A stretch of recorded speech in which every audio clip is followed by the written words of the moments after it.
बुद्धिं प्रबोधय प्रभो मधुबोधशक्तिं विद्यां प्रयच्छ परमां परिभावयामि। कोमलं कूजयन् वेणुं श्यामलोऽयं कुमारकः वेदवेद्यं परं ब्रह्म भासतां हृदये मम। पूजन्तं राम रामेति मधुरं मधुराक्षरम् आरुह्य कविता शाखां वन्दे वाल्मीकिकोकिलम्। निगमकल्पतरोर्गलितं फलं शुकमुखादमृतद्रवसंयुतं पिबत भागवतं रसमालयं मुहुरहो रसिका भुवि भावुकाः। तृणादपि सुनीचेन तरोरपि सहिष्णुना अमानिना मानदेन कीर्तनेन सदा हरि। नारायणाखिल गुरो भगवन् नमस्ते शिवाय नमः शिवलिंगाय नमः तन्मे मनः शिव संकल्पमस्तु सर्वे भवन्तु सुखिनः। श्री राम जय राम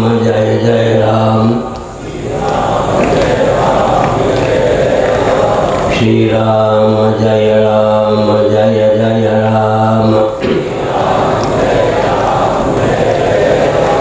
श्री राम जय राम।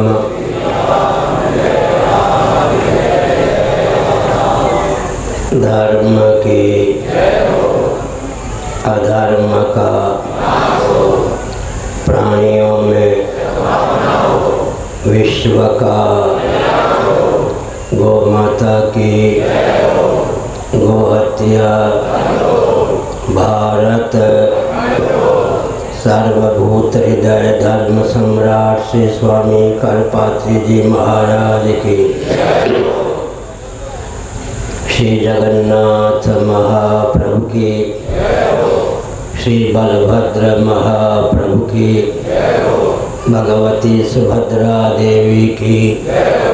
हर हर महादेव। गोविंद जय जय गोपाल जय जय।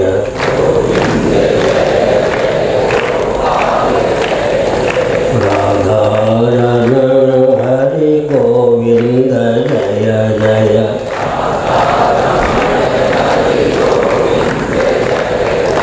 श्री कृष्ण गोविंद हरे मुरारे।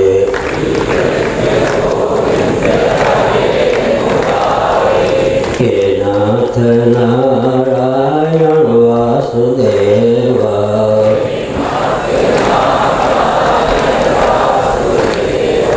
गोविंद जय जय गोपाल जय जय।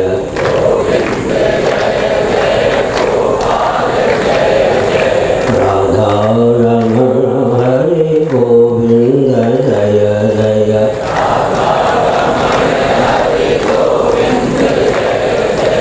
श्री वृंदावन बिहारी लाल की जय।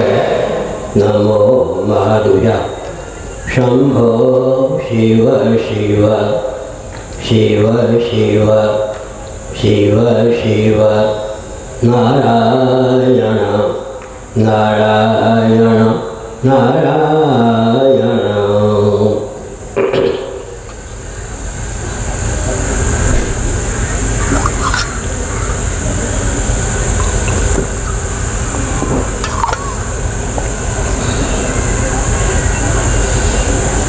समुपस्थित समादरणीय संत वृंद, विद्वद वृंद, भक्त वृंद एवं भक्तिमती मातृशक्ति,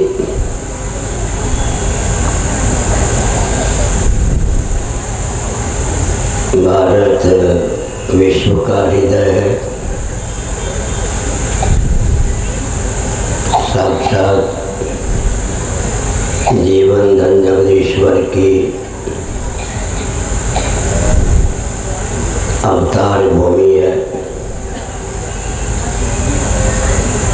जगदीश्वरी पराचित स्वरूपा भगवती भी यहाँ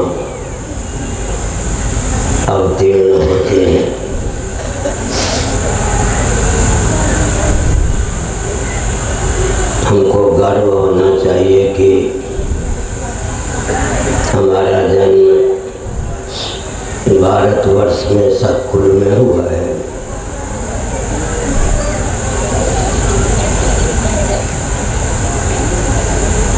गायन्ति देवा किल गीत कहानी विष्णु पुराण आदि के माध्यम से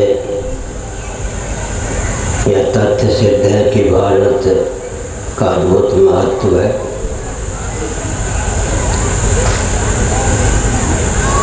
सनातन वैदिक आर्य सिद्धांत में आस्थान्वित हो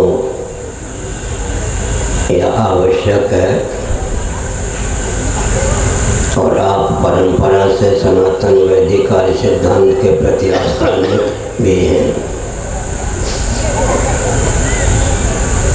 द्वापर और कलि की संधि में भगवान कृष्ण द्वैपायन वेदव्यास महाभाग ने श्रीमद् भागवत विष्णु पुराण आदि की संरचना की। महाभारत की संरचना की।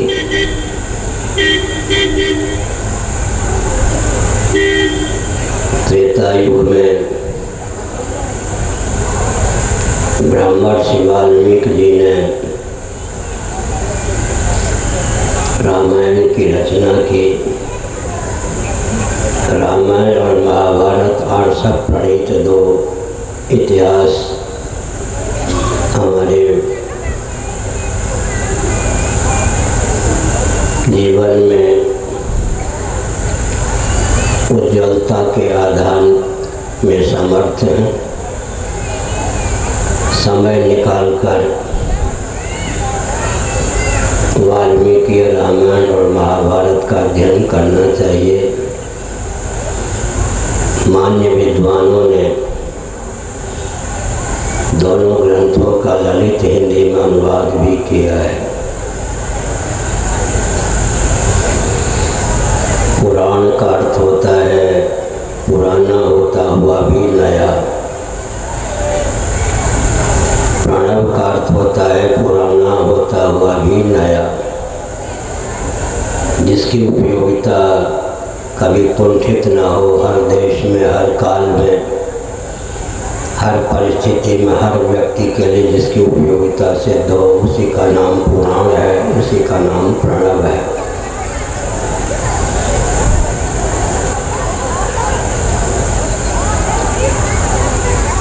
भगवान सच्चिदानंद स्वरूप हैं। शास्त्र योनित्वात् इस ब्रह्मसूत्र के अनुसार और बृहदारण्यक उपनिषद के अनुसार भगवान के निश्वास कल्प वेदादि शास्त्र हैं। सर्वे वेदा यत् पद्मा मनन्ति वेदैश्च सर्वैरहमेव वेद्यः आदि वचनों के अनुसार संपूर्ण वेदों का तात्पर्य भगवत तत्व में, परमात्मा तत्व में सन्निहित है। वेदादि शास्त्र सम्मत ईश्वर में ही ईश्वर का पूर्ण लक्षण चरितार्थ होता है। मानव बुद्धि की कल्पना यदि हम ईश्वर को मानेंगे तो कल्पक मनुष्य की अपेक्षा भी वह ईश्वर घटिया होगा। इसलिए वेदादि शास्त्र भी अनादि हैं, भगवान भी अनादि हैं। महासर्ग के प्रारंभ में भगवान जब सृष्टि की संरचना में प्रवृत्त होते हैं तब वेदादि शास्त्र सम्मत सिद्धांत को क्रियान्वित करके ही सृष्टि की संरचना करते हैं। सृष्टि का पालन भी, सृष्टि का संहार भी भगवान वेदादि शास्त्र सम्मत विधा से ही करते हैं। शीतोपनिषद के अनुसार उत्पत्ति, स्थिति, संहार, निग्रह, अनुग्रह, ये 5 कृत्य हैं। पंचकृत्य के निर्वाहक सच्चिदानंद स्वरूप सर्वेश्वर हैं। शिव पुराण के अनुसार पृथ्वी में उत्पत्ति नामक कृत्य की प्रधानता है। जल में पालनी शक्ति होने के कारण स्थिति नामक कृत्य की प्रधानता है। अग्नि में समृद्धि या संभार नामक कृत्य की प्रधानता है। वायु में निग्रह नामक कृत्य की प्रधानता है। आकाश में अनुग्रह नामक कृत्य की प्रधानता है।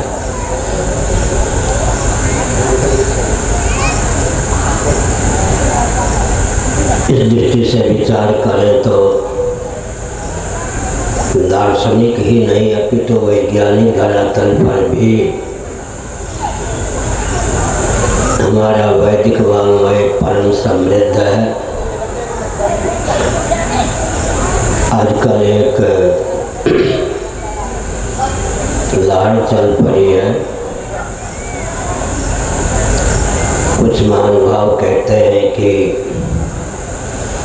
कहीं केवल बाइबल है तो कहीं केवल कुरान है,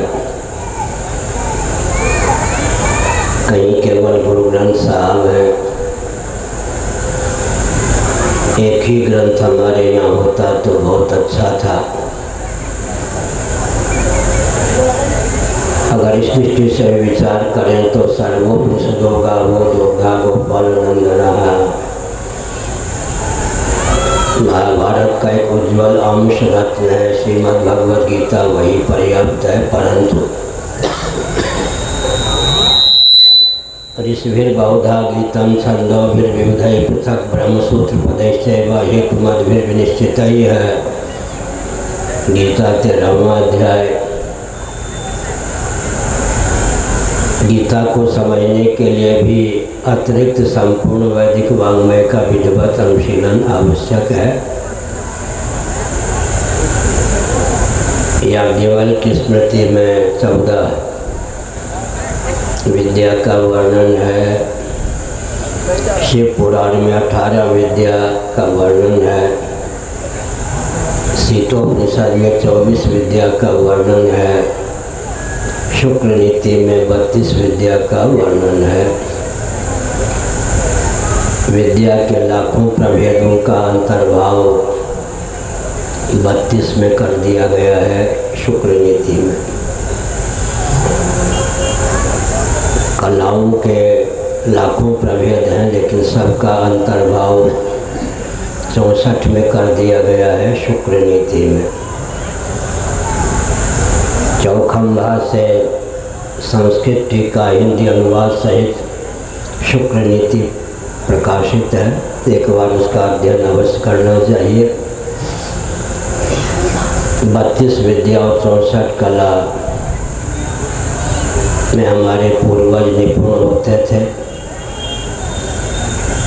तब वे अपने लिए अन्यों के लिए चतुर्दश भुवनात्मक ब्रह्मांड के लिए उपयोगी सिद्ध हो पाते थे। जिसके जीवन में विद्या होती है, कला होती है, व्यवहार में उसकी प्रतिष्ठा होती है। शुक्ल नीति में विद्या और कला के भेद का वर्णन किया गया है। आजकल साइंस और आर्ट के रूप में लोग विद्या और कला को समझते हैं। वाणी के द्वारा जिसकी निष्पत्ति होती है उसका नाम विद्या है। मूक व्यक्ति, गूंगा भी जिस कृत्य का संपादन कर सके, चटाई बिनना आदि, इसका नाम कला है। जीवन में विद्या और कला दोनों का सन्निवेश आवश्यक है। जिस व्यक्ति के जीवन में जितनी विद्या और कला सन्निहित होती है वह व्यक्ति अपने लिए, समाज के लिए उतना उपयोगी सिद्ध होता है। यद्यपि आत्म तत्व निष्कल है लेकिन व्यवहार में सकल कलाओं से युक्त भी आत्मा ही है। इस दृष्टि से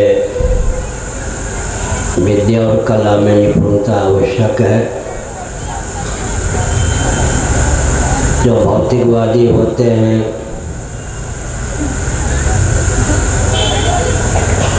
उनको हम भौतिकवादी भी इसलिए नहीं कह सकते कि पंचभूतों का भी उन्हें ठीक से ज्ञान नहीं होता है। जो अध्यात्मनिष्ठ होता है उसी व्यक्ति को तस्माद् वै तस्माद् आत्मना आकाशः सम्भूतः आदि श्रुतियों के अनुसार आकाश, वायु, तेज, जल, पृथ्वी के उद्गम का ज्ञान होता है। इस रॉकेट, कंप्यूटर, एटम, मोबाइल के युग में भी भौतिकवादियों को पृथ्वी, पानी, प्रकाश, पवन, आकाश का ठीक से ज्ञान नहीं है। विज्ञान और वैज्ञानिकों को भी दिशा देने की क्षमता हमारे शास्त्रों में सन्निहित है। गणित का विज्ञान भी हमारा इतना प्रशस्त था और है कि भौतिक जगत उससे लाभ उठा सकता है। तो विद्या और कला के प्रति आस्थान्वित हो, वेदादि शास्त्रों के प्रति आस्थान्वित हो, साथ ही साथ गीता में भगवान श्री कृष्ण का एक वचन है, उस पर ध्यान केंद्रित करें। जातस्य ध्रुवो मृत्यु ध्रुवम जन्म तस्य च। यह तो निश्चित है, भौतिक का भौतिकवादी दोनों ही मानते हैं जिसका जन्म हुआ है उसका नाश होता ही है। लेकिन भगवान का वचन है ध्रुवम जन्म मृतस्य च। जो अकृतार्थ होकर प्राणी मरता है, देह त्याग करता है, उसका जन्म भी हो ही जाता है। जन्म लिया है तो कुछ किए बिना नहीं रह सकते और करेंगे तो जन्म लिए बिना नहीं रह सकते। जन्म का पर्यवसान कर्म है, कर्म का पर्यवसान जन्म है। जन्म और कर्म की अनादि अजस्र परंपरा का आत्यंतिक उच्छेद आत्मा को आज अविक्रिय सच्चिदानंद घन समझने पर ही संभव है। मणिरत्नमाला, जिसका दूसरा नाम है प्रश्नोत्तरी, भगवत पाद शिवावतार शंकराचार्य महाभाग के द्वारा विरचित लघुकाय पुस्तिका है।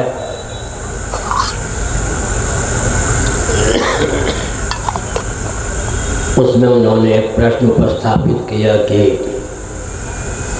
अनंत कोटि ब्रह्मांड में असंख्य प्राणी नित्य जन्म लेते हैं। प्रतिक्षण असंख्य प्राणी देह त्याग भी करते हैं।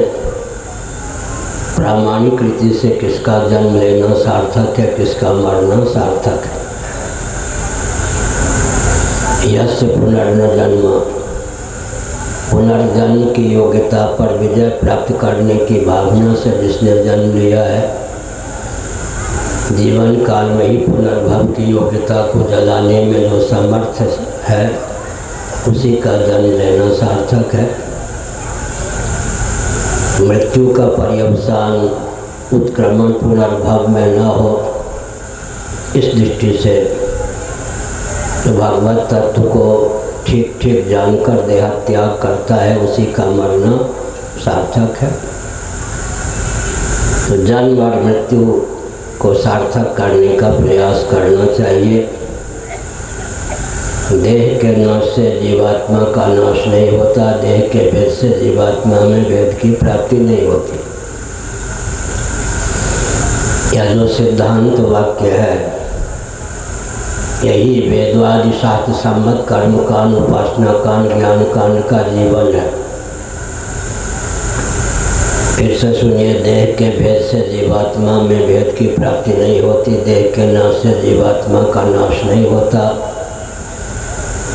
इस सिद्धांत में जिसकी आस्था है वही वेदादि शास्त्र सम्मत कर्म कांड, उपासना कांड, ज्ञान कांड का निर्वाह कर सकता है। भगवद गीता में 3 प्रकार के चक्षु का वर्णन है। स्वचक्षु, दिव्य चक्षु, ज्ञान चक्षु। नटुमाम शक्य से द्रष्टुमनेनैव स्वचक्षुषा दिव्यम ददामि ते चक्षु पश्यमे योगमैश्वरम विमूढानानुपश्यन्ति पश्यन्ति ज्ञान चक्षुषा।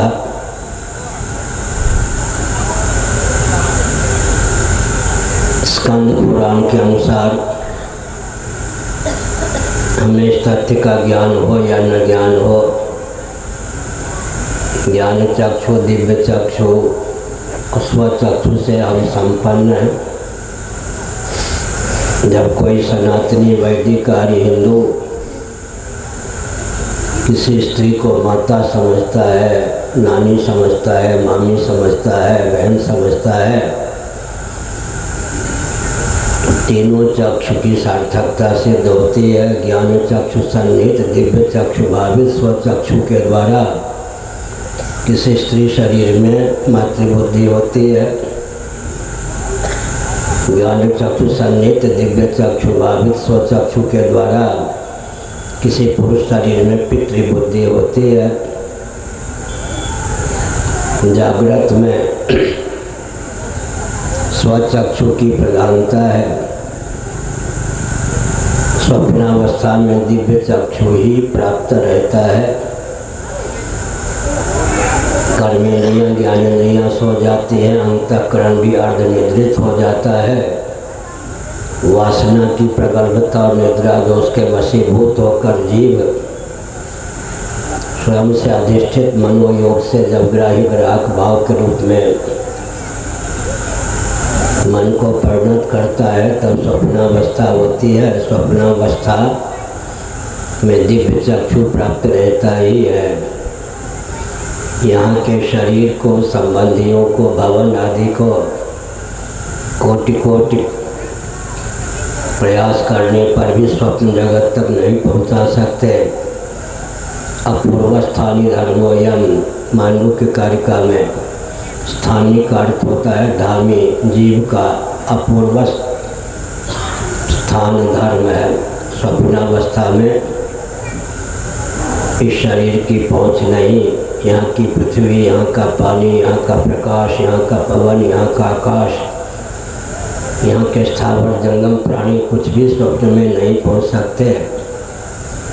भरपेट रबड़ी, कचौड़ी, मालपुआ, परोठे खाकर भी सो जाएं और स्वप्न में भूख लग जाए तो पेट में रखा हुआ भरपेट भोजन वहाँ नहीं काम दे सकता। स्वप्न का जब अन्न मिलेगा तभी स्वप्न की भूख निवृत्त होगी। यहाँ छक करके पानी पी के सो जाए, स्वप्न में प्यास लग गई तो पेट में भरा हुआ पानी काम नहीं देगा। स्वप्नावस्था की पिपासा को दूर करने के लिए स्वप्नावस्था का ही पानी चाहिए। तो हमने संकेत किया प्रत्येक व्यक्ति के जीवन में त्याग होता है। त्याग पर दृष्टि जाए तो त्याग का बल और वेग जीवन में प्राप्त होता है। स्थूल शरीर और बाह्य जगत का भावनात्मक वियोग हुए बिना स्वप्नावस्था की सिद्धि नहीं होती। सूक्ष्म शरीर और सूक्ष्म प्रपंच का भावनात्मक वियोग हुए बिना गाढ़ी नींद की, सुषुप्ति की प्राप्ति नहीं हो सकती। अगर सुषुप्ति प्राप्त ना हो तो हम विक्षिप्त हुए बिना, पागल हुए बिना नहीं रह सकते। निर्विकल्प समाधि का विकल्प ही तो गाढ़ी नींद है। जिन व्यक्तियों को निर्विकल्प समाधि सुलभ नहीं है, कदाचित उन्हें गाढ़ी नींद भी सुलभ ना हो तो विक्षिप्त या पागल हुए बिना न रहें। सन 1972 में एक दिन के लिए वृंदावन में एक आश्रम में आए थे पूज्य ज्योतिष पीठाधीश्वर सोनामधन्य श्री कृष्ण बोधाश्रम जी महाभाग। उसी आश्रम में मैं रह रहा था। अवसर पाकर उनके समीप मर्यादा की सीमा में मैं बैठ गया। उस समय मैं दंडी स्वामी नहीं था, ब्रह्मचारी ही था। महाराज ने हमसे पूछ दिया, कहो साहब ईश्वर को क्या गरज पड़ी कि उसने गाढ़ी नींद बना डाली। मैंने कहा आपका मैं बालक और विद्यार्थी हूँ, आपने जो प्रश्न किया है उसका उत्तर आप स्वयं दें। लगभग 45 मिनटों तक झूमते हुए आनंद विभोर होकर उन्होंने प्रश्न का उत्तर दिया। उन्होंने कहा कि जिस व्यक्ति को निर्विकल्प समाधि सुलभ नहीं होती, कदाचित उसे गाढ़ी नींद या सुसुप्ति भी सुलभ न हो तो विक्षिप्त या पागल हुए बिना न रहे। बात सच्ची है। आजकल मैं कहता हूँ भौतिकता की धारा में बहने वाले, कम्युनिज्म की धारा में बहने वाले जो व्यक्ति हैं, उनके मतवाद या सिद्धांत की सीमा में उन्हें गाढ़ी नींद का अधिकार प्राप्त नहीं है। तो अपनी मान्यता पर पानी फेरे बिना कम्युनिस्ट सो भी नहीं सकता है। देहातवादी जब सोता है तो अपनी मान्यता को ताक पर रख कर ही सोता है। चेतना विशिष्ट शरीर ही उसकी दृष्टि में आत्मा है। चेतना विशिष्ट शरीर को भुलाए बिना नींद नहीं आ सकती। विषयजन्य आनंद ही उसकी दृष्टि में आनंद है। विषयजन्य आनंद को भुलाए बिना नींद नहीं आ सकती। पंचदशी का विद्यारण स्वामी जी ने बताया, दुख ही पागल नहीं बनाता, सुख भी पागल बनाता है। कल्पना कीजिए किसी व्यक्ति को कोई दुख प्राप्त नहीं है, विषयजन्य आनंद भरपूर प्राप्त है, लेकिन नींद नहीं हो तो आनंद ही पागल बना देगा। जहाँ विषयजन्य आनंद होता है वहाँ तृप्ति होती है, भोक्ता भोग और भोग्य। जहाँ तृप्ति होती है वहाँ द्वैत होता है, जहाँ द्वैत होता है वहाँ श्रम होता है, जहाँ श्रम होता है वहाँ निरतिशय आनंद नहीं होता। सपने उन्हें सुख द्वैत दर्शन बात कोटिक को कहे विनय पत्रिका। इसलिए कितनी चिड़िया उड़े आकाश, चारा है धरती के पास। नभोमंडल में पक्षी ऊंचाई तक उड़ान भर ले, लेकिन जब उसे भूख का अनुभव होता है, प्यास का अनुभव होता है, थकान का अनुभव होता है तो पृथ्वी पर आने के लिए विवश होता है। इसलिए भौतिकता की धारा में हम बह जाएं, भौतिकता की दृष्टि से हम बहुत ऊपर उछाल जाएं, लेकिन अंत में हमको विश्राम तभी मिलेगा जब हम वैदिक सिद्धांत को अपनाएंगे, समझेंगे। अब तक हमने यह कहा कि सावधानी बरतिए। गीता के 5वें अध्याय में भगवान श्री कृष्ण का वचन है, यही त्यजिता सर्गो ये साम्य स्थितम मनः निर्दोषम समम ब्रह्म तस्मात् ब्रह्मणि स्थिताः।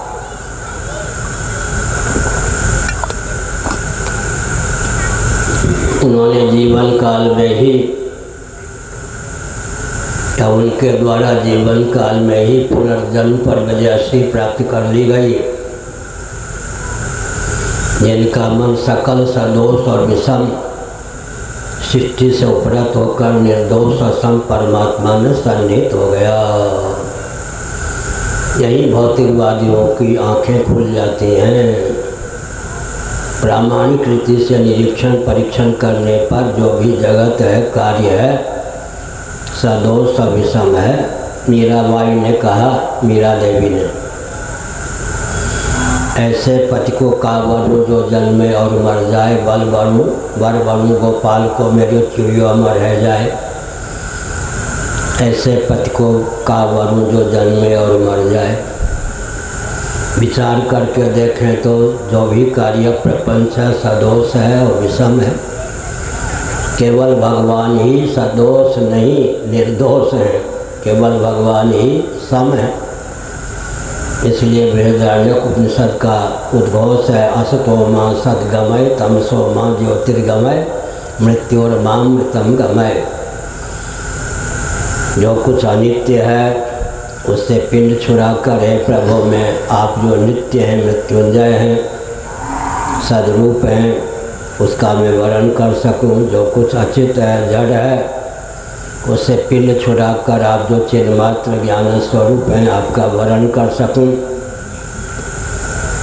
जो कुछ आनंद है उसकी प्राप्ति के लिए जो कुछ वेदना ताप है सबको भूलकर आप जो आनंद स्वरूप हैं आपको प्राप्त कर सकूं। भगवान प्रत्यगात्मा स्वरूप हैं, केवल भगवान ही सच्चिदानंद हैं। पार्थिव प्रपंच का आलम्बन लेकर पृथ्वी तक, पृथ्वी का आलम्बन लेकर जल तक, जल का आलम्बन लेकर अग्नि तक, अग्नि का आलम्बन लेकर वायु तक, वायु का आलम्बन लेकर आकाश तक, आकाश का आलम्बन लेकर अव्यक्त तक, अव्यक्त का आलम्बन लेकर आत्मा तक मन को पहुंचाने का प्रयास करें। मन रसिक है, भगवान रस स्वरूप हैं। लोग कहते हैं कि मन बहुत चंचल है। ठीक कहते हैं, चंचलम ही मन कृष्ण, अर्जुन ने भी कहा। लेकिन मधुकर की, भ्रमर की जो चंचलता होती है, संक्रमणशीलता होती है, उसकी स्थिरता को द्योतित करती है। जब किसी मधुकर को, भ्रमर को अभीष्ट पराग मकरंद से युक्त पुष्प प्राप्त हो जाए तब वह तनिक भी संक्रमणशीलता या चंचलता का भ्रमर परिचय दे संभव नहीं है, मधुमक्खियाँ परिचय दे संभव नहीं है। मधुकर की चंचलता उसकी रसिकता को द्योतित करती है। किसी मधुकर को अभीष्ट पराग मकरंद से युक्त पुष्प की प्राप्ति हो जाए तो तनिक भी संक्रमणशीलता का परिचय नहीं देता। यहाँ तक कि मकरंद में जब मधुकर का मन संलग्न हो जाता है तो पराग में भी वो क्षमता नहीं कि उसके चित्त को आकृष्ट कर सके। कर्तृत्व प्रधान नाम है मधुकर, भोक्तृत्व प्रधान नाम है मधुप। दोनों में अंतर है। एक ही कीट विशेष को मधुकर भी कहते हैं जो कि कर्तृत्व प्रधान नाम है। मधुप कहते हैं तो भोक्तृत्व प्रधान नाम है। मधु को कर्ता भी है, मधु को भोक्ता भी है। तो हमने संकेत किया, तुलसीदास जी ने बहुत अच्छा भाव व्यक्त किया विनय पत्रिका में। मन मधुकर पन कहे तुलसी, रघुपति पद कमल बसई हो। कभी मेरे जीवन में ऐसे सौभाग्य का उदय होगा कि मैं अपने मन रूपी मधुकर को प्रतिज्ञा पूर्वक, व्रत पूर्वक, हे प्रभु आपके चरण कमल के पराग मकरंद में सन्निविष्ट कर सकूँगा। मन मधुकर पन कह तुलसी, रघुपति पद कमल बसई हो। कहूँ कहो या रहने रहूँगो। ये सब हमारा मन बहुत ही रसिक है। इसका अर्थ है रसिक मन है। रस सिंधु परमात्मा का भजन करने पर ही मन की सार्थकता संभव है। हमको जो मन मिला है वो इसलिए मिला है कि भगवत चरणारविंद में प्राप्त जो मकरंद है, पराग है, उसका सेवन करके मन संतृप्त हो जाए। अब तक के प्रवचन का सार निकला, जन्म का पर्यवसान मृत्यु, मृत्यु का पर्यवसान जन्म। यह क्रम अनादिकाल से चल रहा है। इस अजस्र परंपरा का आत्यंतिक उच्छेद करने के लिए मानव जीवन सुलभ हुआ है। अतः जीविका जीवन के लिए है, जीवन जीविका के लिए नहीं। जीवन है जीवन धन जगदीश्वर की प्राप्ति के लिए। साथ ही साथ समष्टि के साथ अपने आप को जोड़ना चाहिए। वसुधैव कुटुंबकम सर्वे भवन सुखिनः, ये हमारे सिद्धांत ग्रंथों में लिखे हुए हैं, महोपनिषद में, गरुड़ पुराण में। लेकिन जीवन को टटोलना चाहिए। समष्टि के लिए हमारा जीवन है या नहीं। एक व्यक्ति, एक परिवार से आजकल इतना तो संभव है, एक घर का मुखिया अपने परिवार से 1 रुपया रोज़ निकाले, 1 घंटा रोज़ निकाले, मठ मंदिर को केंद्र बनाकर चतुर्दिक चारों ओर उस समय का, उस संपत्ति का उपयोग करके वहाँ की समस्याओं के समाधान में उसका उपयोग कर, इतना कर सकते हैं या नहीं? इतना भी नहीं करेंगे तो मनुष्य जीवन क्या? इतना भी नहीं करेंगे तो पाकिस्तान बन गया, जो कट गए, मर गए। जो पाकिस्तान को छोड़कर भगने में समर्थ हो गए, वहाँ के भवन ला सके क्या? वहाँ के धन ला सके क्या? स्वतंत्र भारत में कश्मीर को छोड़ के, जो जम्मू कश्मीर को छोड़ के जिनको भगना पड़ा, केसर के बागान को भी छोड़कर ही भगना पड़ा। इसका अर्थ क्या है? बटोरते ही रहेंगे, समाज के लिए उसका उपयोग नहीं करेंगे तो होगा क्या? इसलिए महाभारत में कायव्य नामक डाकू का वर्णन है। भगवान वेदव्यास जी ने उस डाकू के नाम की इतनी महिमा का उल्लेख किया है। यात्रा के समय कायव्य कायव्य कायव्य कायव्य को स्मरण करता है, धीरे से गुनगुनाता है, किसी प्रकार का विघ्न उसे प्राप्त नहीं होता। कायव्य मैं तो यात्रा के समय गौतम कायव्य है गौतम, दोनों का नाम लेता हूँ। कायव्य डाकू विशेषता क्या थी? कायव्य ने डाकुओं का एक गिरोह बनाया था। जो धनाढ्य थे, 10 पीढ़ी के लिए धन इकट्ठा करने में लगे रहते थे, धन का उपयोग समाज के लिए नहीं करते थे, इष्टापूर्त कर्मों के करने में धन का उपयोग और विनियोग नहीं करते थे। कायव्य अपने परिकरों को भेजकर उन्हें समझाने का प्रयास करता, फिर भी नहीं समझते तो उनके घर की बहू बेटियों के शील की रक्षा करते हुए उन्हें भी दाने दाने के लिए तरसाने वाला न बनाकर, तरसने वाला न बनाकर अतिरिक्त धन का अपहरण कर लेते थे। और वो लूटा हुआ धन स्वयं नहीं पाते, न कायव्य के गिरोह के व्यक्ति। जो व्यक्ति दुर्व्यसन मुक्त होने पर भी, श्रम करने पर भी परिवार का भरण पोषण नहीं कर पाते, उनमें वितरण कर देते थे। इसलिए साईं इतना दीजिए जामे कुटुंब समाए, मैं भी भूखा ना रहूं साधु न भूखा जाए। 10 पीढ़ी के लिए धन इकट्ठा न करके 10 व्यक्तियों को सुबुद्ध स्वावलंबी बनाने का प्रयास करना चाहिए। 1.25 घंटे नित्य भजन का बल हो, 5 बार भजन करिए। किसी कारण 5 बार ना हो सके तो 1 बार में ही 5 बार भजन में जितना समय लगाना चाहिए लगाइए।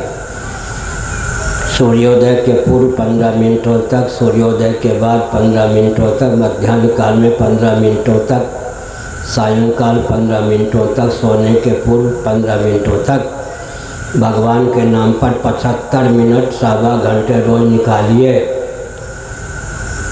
इससे क्या होगा? एक आसन पर बैठकर 25-30 मिनटों में भरपेट भोजन कर लेते हैं तो अन्न जल का प्रभाव 5-7 घंटे तक शरीर को प्राप्त रहता है। प्रज्ञा शक्ति, प्राण शक्ति परिपुष्ट रहती है। भोजन से घटिया भजन तो नहीं है ना। जितने दिनों तक व्यक्ति अन्न के बिना रह सकता है, उतने दिनों तक अन्न का कारण जल के बिना नहीं रह सकता। जितने दिनों तक जल के बिना रह सकता है, उतने दिनों तक ऊष्मा गर्मी के बिना नहीं रह सकता। जितने समय तक शरीर में रहने वाली ऊष्मा के बिना रह सकता है, उतने समय तक शरीर में रहने वाला प्राण पवन के बिना नहीं रह सकता।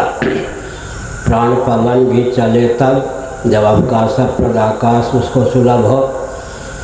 पृथ्वी की अपेक्षा पानी का, पानी की अपेक्षा पवन, प्रकाश का, प्रकाश की अपेक्षा पवन का, पवन की अपेक्षा आकाश का अधिक महत्व है। ये सब जड़ है।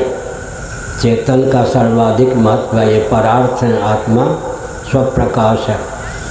इसलिए तदर्थे खिल चेष्टितम यत् करोसि यदश्नासि यत् जुहोसि ददासि यत् तपस्यसि कौन्तेय तत्कुरुषु मदर्पणम्। हमारा सारा व्यवहार भगवदर्थ होना चाहिए। तो आपने संकेत किया बन सके तो समष्टि और व्यष्टि में एकत्व स्थापित कीजिए, अपने आप को समष्टि से एकीभूत कीजिए। तत्वता तो निरुपाधिक धरातल पर मैं सच्चिदानंद स्वरूप ही सिद्ध हूँ। ऐसी धारणा तो एक अरब में 1-2 व्यक्ति ही कर पाते हैं। तत्वता मेरा मौलिक स्वरूप निरुपाधिक धरातल पर सच्चिदानंद स्वरूप ब्रह्म ही सिद्ध है। विद्योपाधिक होकर के मैं जगदीश्वर हूँ, अविद्योपाधिक होकर के जीव हूँ। तमा प्रधान प्रकृति के द्वार से मैं जगत हूँ, जगत के रूप में, जीव के रूप में, जगदीश्वर के रूप में मुझ सच्चिदानंद स्वरूप ब्रह्म की ही अभिव्यक्ति है। जगत के रूप में, जीव के रूप में, जगदीश्वर के रूप में सोपाधिक धरातल पर मुझ सच्चिदानंद स्वरूप भगवत तत्व परमात्मा तत्व की ही अभिव्यक्ति है। इतना अभिनिवेश जिसके जीवन में है, अभिमति इतनी जिसके जीवन में है, देहेस्ति मांस बुधिरे अभिमतिम त्यजत्वम, अभिमति जिसके जीवन में है वो सिद्धों का सिद्ध होता है। हमने संकेत किया आज बल और वेग क्यों नहीं, मुसलमान होते हैं, कोई बहुत प्रबुद्धता न होने पर भी मैं मुसलमान होता हुआ शेख सैयद मुग़ल पठान हूँ। किसी न किसी अंश में जो मुसलमान समष्टि को पकड़ के रखते हैं वो बलवान होते हैं, अकेले होने पर 10 हिंदू को दबा देते हैं। क्रिश्चियनों में बहुत प्रभेद हैं, क्रिश्चियन होता हुआ अमुक खेमे का हूँ। कम्युनिस्टों में बहुत प्रभेद हैं, कम्युनिस्ट होता हुआ वाम या दक्षिण खेमे का हूँ। अब हिंदुओं में तो बस समष्टि के साथ कोई अपनत्व ही नहीं रह गया। अधिक समय न लेकर मैं एक संकेत करता हूँ। आजकल मैं कहता हूँ या जो शरीर है श्रीमद् भगवद गीता के 3 अध्याय के अनुसार माँ के पेट से जेर सहित उत्पन्न होता है, जरायुज है। हम लोग जरायुज प्राणी हैं। जेर का मौलिक स्वरूप होता है क्या? अंडा। आजकल के विज्ञान के अनुसार भी पेट में, माँ के पेट में कुछ समय अंडा के रूप में रहते हैं। अंडा का मूल रूप क्या होता है? स्वेद। माता पिता के रजवीर्य का सम्मिश्र स्वरूप जो शरीर में होता है माँ के, वही स्वेद है। स्वेद के रूप में रहते हैं। स्वेद की निष्पत्ति अनजल के द्वारा होती है। तो हम उद्भिज्ज होते हुए स्वेदज हैं, स्वेदज होते हुए अंडज हैं, अंडज होते हुए क्या है? जरायुज हैं। स्वप्नावस्था में मनसिज हो जाते हैं, मनोराज्य में मनसिज हो जाते हैं। और अगर बुद्धि से अवच्छिन्न चैतन्य के रूप में अपने आप को देखें, स्वप्न की दृष्टि से स्वयंभू हो जाते हैं। स्वयंभू ब्रह्मा, मनसिज सनकादि। हम स्वयंभू प्राणी भी सिद्ध होते हैं, मनसिज भी होते हैं। देवर्ष नारद आदि मनसिज स्वयंभू भी सिद्ध होते हैं, मनसिज भी सिद्ध होते हैं, जरायु भी सिद्ध होते हैं और अंडज भी सिद्ध होते हैं, स्वेदज भी सिद्ध होते हैं, उद्भिज भी सिद्ध होते हैं। हमारा जीवन जो है वसुधैव कुटुम्बकम की व्याख्या है। इस प्रकार अगर कोई व्यक्ति समष्टि के साथ व्यष्टि के तादात्म्य को समझता है, उद्गम स्थान की प्रक्रिया को जानता है, शरीर के जो निर्माण हैं उनके मौलिक स्वरूप को जानता है, तो एक व्यक्ति लाखों के लिए वरदान स्वरूप सिद्ध हो सकता है। आजकल हम पुराणों के अनुसार एक आख्यायिका बोलते हैं, इतिहास है वह। शौनक ऋषि भोजन करने बैठे थे। एक तेजस्वी ब्राह्मण को आते हुए उन्होंने देखा। भोजन परोसने वाले को धीरे से कहा, यह भूखा है, भोजन मांगेगा। मुस्कुराकर हंसते हुए से मना कर देना, कुछ बोलेगा, उसके बोलने पर उसकी निष्ठा व्यक्त होगी, उसके बाद में बड़े प्रेम से बुलाकर अपने सामने बैठाकर भोजन कराऊंगा। मैं इस तेजस्वी ब्राह्मण के स्वरूप को जानना चाहता हूँ, इसकी उपासना को जानना चाहता हूँ। भोजन परोसने वाले ने मुस्कुराकर मना कर दिया। वो तेजस्वी ब्राह्मण लौटते हुए क्या बोला, तेरे दरवाजे से यह वैश्वानर भूखा जा रहा है। समष्टि अग्नि में उसकी तादात्म्य पत्ती थी। वैश्वानर हिरण्यगर्भ आदि का वर्णन मांडूक्य उपनिषद में। शाप दे दे उससे पहले ही सौनक जी ने कहा, बस बस पधारिए, मेरे सामने बैठकर भोजन कीजिए। आपकी निष्ठा को परखने के लिए मैंने यह अभिनय करवाया था। इसका मतलब अगर कोई व्यक्ति अपने जीवन में अध्यात्म और अधिदेव के एकत्व का चिंतन करता है, उसके जीवन में अकेला वो दिखने पर भी लाखों के बराबर होता है। गुरु गोविंद सिंह जी ने क्या कहा था, एक 1.25 लाख के सामने मेरा एक व्यक्ति पर्याप्त होगा। ऐसा कैसे होगा? इसी प्रकार होगा। समष्टि से एकत्व, नेत्र और सूर्य के एकत्व का जो चिंतन करता है, संध्या वंदन में यही है।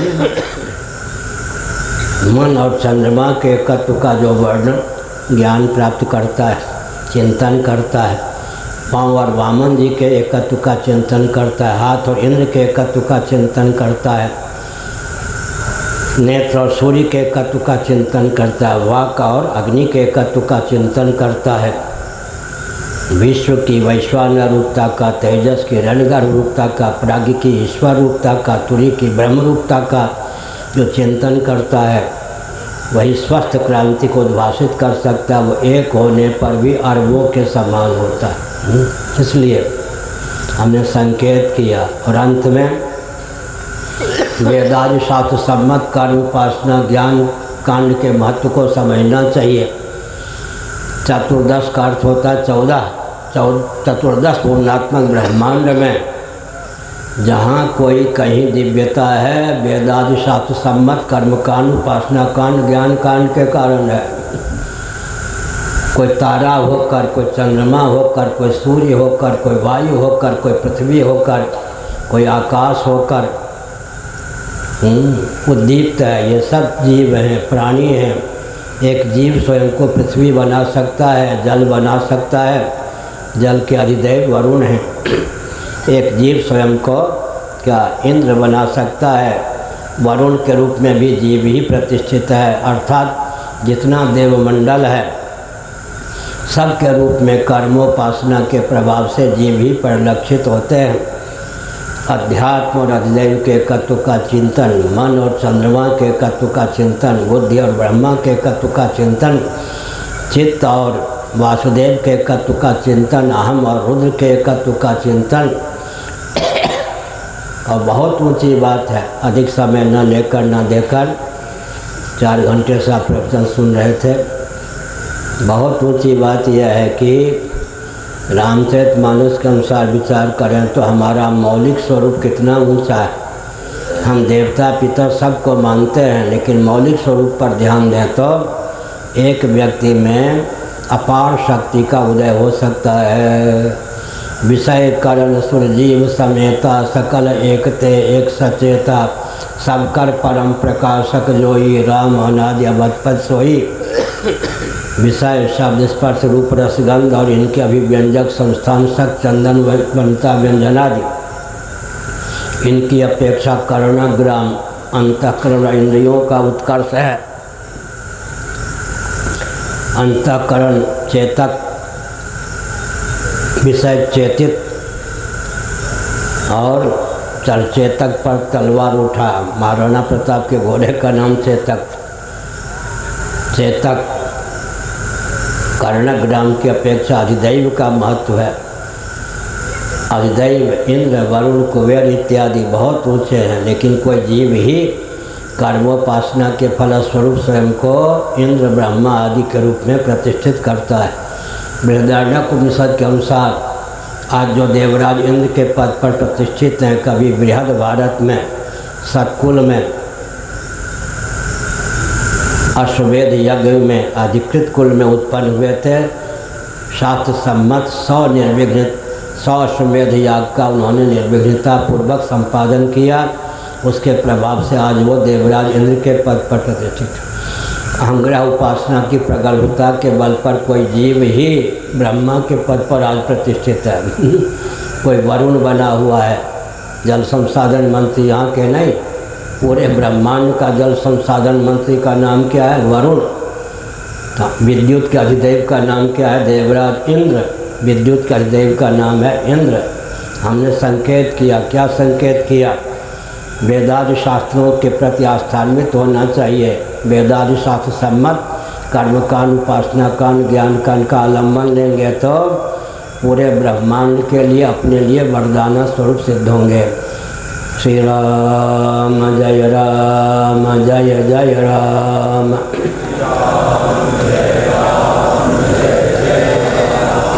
श्री राम जय राम, जय जय राम। अपने क्षेत्र की 80% समस्याओं का समाधान मिलजुल कर कीजिए। केवल नेताओं के भरोसे मत रहिए, समझ गए? अगर आप अपने जीवन का स्तर ऊंचा करेंगे, ऐरे गहरे नथु खेरे नेता नहीं बन सकेंगे। नेता वही बनेंगे राजनेता जिनका जीवन उन्नत होगा। आपका स्तर गिरा होगा तो नेता का स्तर गिरा ही होगा। इसलिए हमने संकेत किया, अपने क्षेत्र की समस्या की सूची बनाइए, 80% समस्या के समाधान का मार्ग प्रशस्त कीजिए। 16% समस्या केंद्रीय शासन प्रांतीय शासन तंत्र पर, 4% समस्या रेल आदि का समाधान केंद्रीय शासन तंत्र पर छोड़ दीजिए। करें या न करें, झक मार के करेंगे। अपने क्षेत्र की 80% समस्याओं का समाधान कीजिए। मठ मंदिर को केंद्र बनाकर शुचिता मन शुद्धता, स्वच्छता, सुंदरता, शील और स्नेह से संपन्न व्यक्ति की संरचना में मठ मंदिर का उपयोग कीजिए। हमारे दुर्ग हैं, किले हैं। आजकल गिने चुने व्यक्तियों की मनोती मानने के केंद्र, जीविका के केंद्र मात्र रह गए मठ मंदिर। इनको दुर्ग बनाइए। शिक्षा, रक्षा, अर्थ, सेवा के प्रकल्प,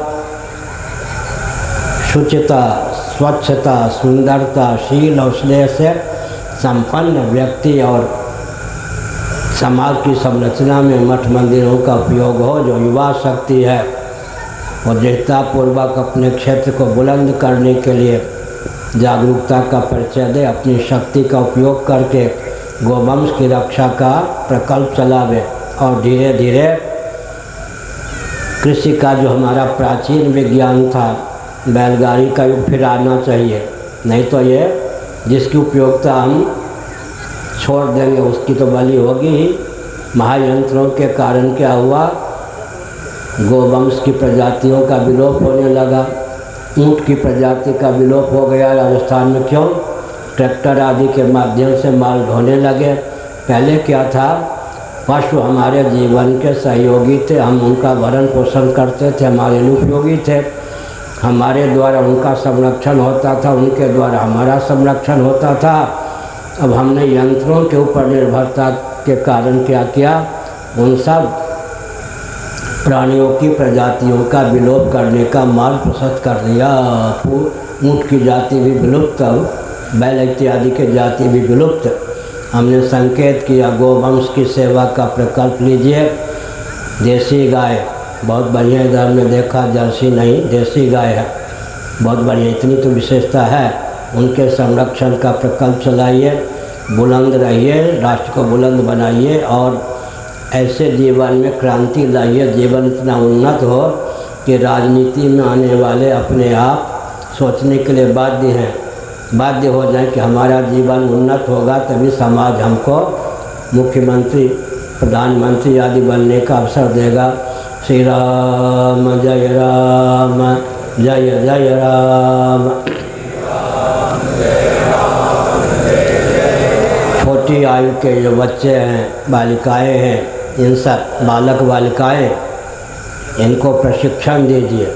व्यायाम का प्रशिक्षण हो, तलवार चलाने का प्रशिक्षण हो, तीर धनुष का प्रशिक्षण हो, लाठी चलाने का प्रशिक्षण हो, ताकि स्वास्थ्य भी अच्छा रहे। समझ गए? और एक व्यक्ति अपनी रक्षा के साथ साथ 10 व्यक्तियों की रक्षा करने की क्षमता रखे।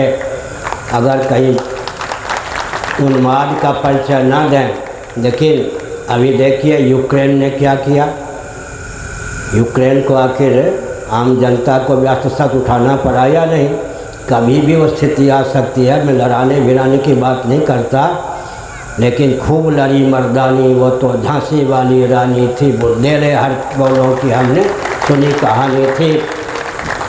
काशी में जहाँ हम लोगों का आश्रम है, उसके बगल में ही झांसी रानी की माइक है। झांसी की रानी ने अपने नाना के यहाँ, ब्राह्मण घर की लाडली प्यारी बेटी थी, प्रशिक्षण प्राप्त किया था। खूब लड़ी मर्दानी, वो तो झांसी वाली रानी थी, बुंदेले हर बोलों की हमने सुनी कहानी थी। माताएं भी क्या अद्भुत रामायण में लिखा है, एक 100 मुखों वाला रावण इतना पराक्रमी था और इतना उपद्रवी था। अयोध्या से जो सैनिक जाते हैं, कैसा बाण छोड़ता, जो सैनिक आते जहाँ से वहीं चले जाते। परेशान हो गए राम जी। अंत में नारद जी का स्मरण किया। नारद जी ने कहा कि आप सफल नहीं होंगे, भगवती सीता जब अस्त्र उठाएंगे ना, वही पार पा सकते हैं। भगवान राम ने कहा, सीता जी नारद जी की बात मानो, हमारी भावना का स्वागत करो। सीता जी ने जब अस्त्र शस्त्र उठाया तो सहस्त्रमुख रावण का नाश हो गया। इसलिए आवश्यकता पड़ने पर देवियाँ भी जौहर दिखावें। हर हर महादेव।